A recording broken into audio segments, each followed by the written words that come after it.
ಕೋಳಿ ಹೆಂಡ ಹೊಡೆದ ಉಂಟು ಮಗ.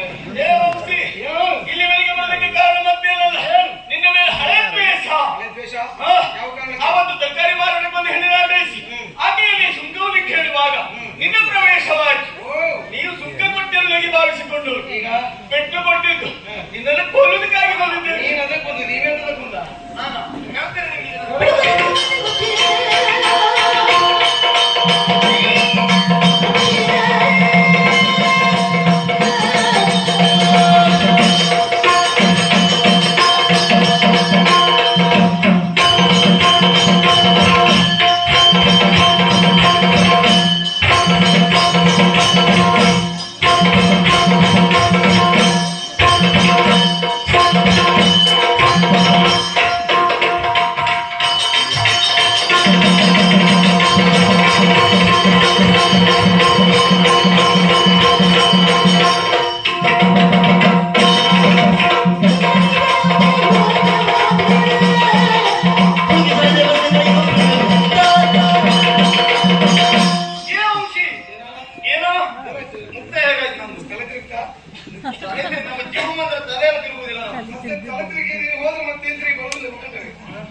ಇವತ್ತು ಹೋದ್ರೆ ಹೋಗ್ಲಿ ಬೇಡ. ಸರಿ ಎಂತ ಮುಕ್ತಾಯ ಯಾವುದು ಜೋರಾಗುದು ಹೇಗಿದ್ದೇನೆ ಜೋರಾದ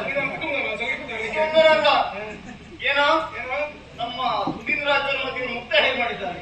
ಅವರು ಸರಿಯಾಗಿ ಮುಕ್ತಾಯ ಮಾಡಿದ್ದಾರೆ. ಅವರ ಮುಕ್ತಾಯಕ್ಕೆ ಸರಿಯಾಗಿ ನಿಂತ್ಕೊಳ್ಳಿಕ್ಕಾಗದೆ ಬೇಗ ನಿಂತ್ಕೊಂಡು ಸಾಕ್ತೇನೆ. ಬೇಗ ಆಯ್ತಾ? ಇರ್ಲಿ ಬೇಡಿ, ಇನ್ನು ಸರಿ ಮಾಡುವ. ಇನ್ನ ಮನೆಗೆ ಬರುವುದಕ್ಕೂ ಕಾರಣ ಉಂಟು. ಏನೋ ವಂಶಿ, ಏನೋ ಸುಂದರವಾದ ಹೆಣ್ಣನ್ನು ಕರೆದುಕೊಂಡು ಎತ್ತ ಪಯಣ ವಾಯುವಿಹಾರಕ್ಕೆ. ಹೌದಾ? ಅದಕ್ಕೆ ಯಾವ್ದು ವಾಯುವಿಹಾರ ಇರ್ಲಿ ಬಿಟ್ಟು ಪುಣ್ಯಾತ್ಮ ಇರ್ಲಿ. ಹೋಗ್ತಾ ಇದೀಯ ಏನು ನಿಮ್ಗೆಲ್ಲ ಸುಂದರವಾದ ಹೆಣ್ಮಕ್ಳು ಬೀಳ್ತದೆ, ನಮ್ಗೆಲ್ಲ ಕಾಟ್ ಮಾಡ್ಬಿಟ್ರೆ ಘನ ಬಂದು ಬೀಳುದಿಲ್ಲ. ಜೀವದ ಬಗ್ಗೆ ಮಾತಾಡ್ತಾ ಇದ್ದೀನಿ, ಜೀವದ ಬಗ್ಗೆ ನೀನು ಮಾತಾಡ್ಲಿಕ್ಕಿಲ್ಲ. ಜೀವ ತೆಗೆದು ಬಿಟ್ಟೆ.